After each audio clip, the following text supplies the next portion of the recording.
පාටිකුරුල්ලෝ කතාව සමගින් එකතු වෙලා ඉන්න ඔයාලව ආදරෙන් පිළිගැනීමට කැමැත්තක් තිබෙනවා.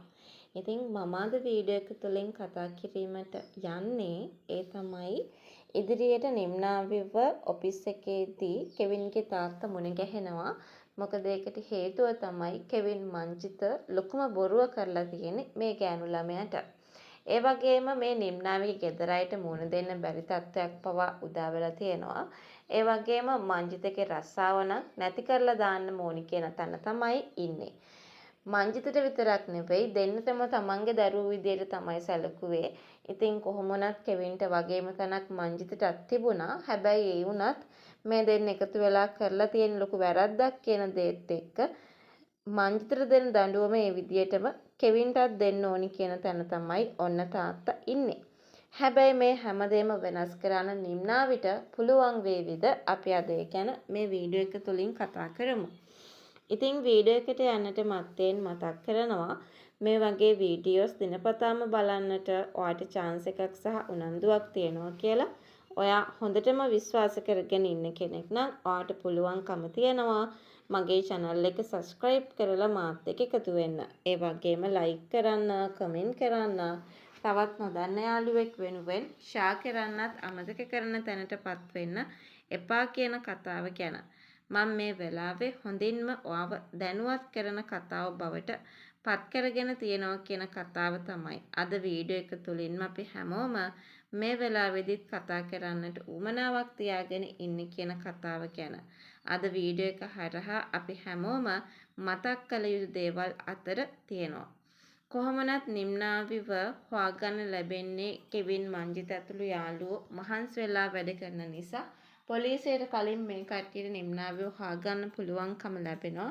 මොකද අර නුරාන්ගේ ගෝලයා පොලිසියට බය නිසා ගොඩාක් වෙලාවට නිම්නාවිගේ නම්බරේ ඉල්ලගෙන මේ කෙවින්ට කතා කරන්න තියෙන ඉඩකඩ ගොඩාක් වැඩි කියන කතාව අපි මතක් කරනවා.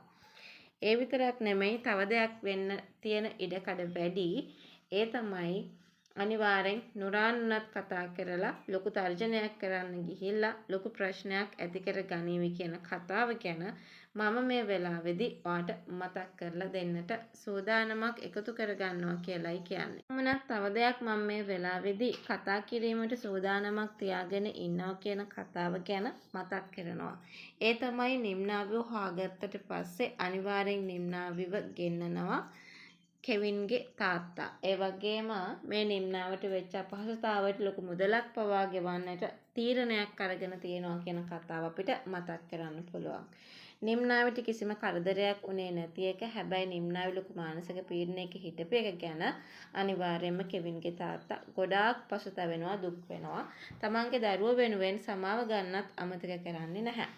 ඉතින් මේ වෙලාවේදී අනිවාර්යෙන් ඔයාට වෙච්ච අසාධාරණයට සාධාරණයක් ඉෂ්ට කරන්න මංජිතට විතරක් නෙමෙයි කෙවින්ටත් ඒගොල්ලන්ගේ තනතුරු නැති වෙන කතාව සහ තමන්ගේ පුතා වුණත් මම එයාට තනියම ඕන දෙයක් කරලා ජීවත් වෙන්න ඉඩකඩක් හදලා දෙනවා කියන කතාව ගැන මෙතනදී මතක් කරන්න කටයුතු කරાવી. හැබැයි වැඩේ තියෙන්නේ ඔය කෙවින්ගේ තාත්තෝ පුදුම කරමින් නිම්නාවි කියනවා ඒ දෙන්නටම සමාව දෙන්න කියලා. ඒ වගේම Tamante ඒ දෙන්නකින් වැරද්දක් සිද්ධ වුණේ නැහැ. නුරාන් සර් විතරයි Tamante වැරද්දක් කරා නම් කළේ. අනිත් දෙන්නම කළේ Tamanව ආරක්ෂා කරන එක පමණයි. ඉතින් ඒ නිසා ඒ දෙන්න දඬුවම් දෙන එක තරම් හොඳ දෙයක් නෙමෙයි. ඉතින් මට තියෙන ආදරේ කියන්න බැරි නිසා තමයි ඒ වගේම මම වැරදියට හිතයි අර මුලින් ඇතිවෙච්ච ප්‍රශ්න නිසා තමයි මේ දේ වෙලා තියෙන්නේ. ඉතින් සමාව දෙන එක තමයි හොඳම දේ. මොකද මංජිත අහිංසක කෙනෙක් නිසා කියන කතාව මෙතනදී නිම්නාවි කියයි. ඒ වගේම කෙවින්ගේ තාත්තා පුදුම වෙනවා. හැබැයි නිම්නාවි ගැන පැහැදීමකුත් ඇති වෙන්න ඉඩකඩක් තියෙනවා කියන කතාව ගැන අපිට මතක් කරන්න පුළුවන්.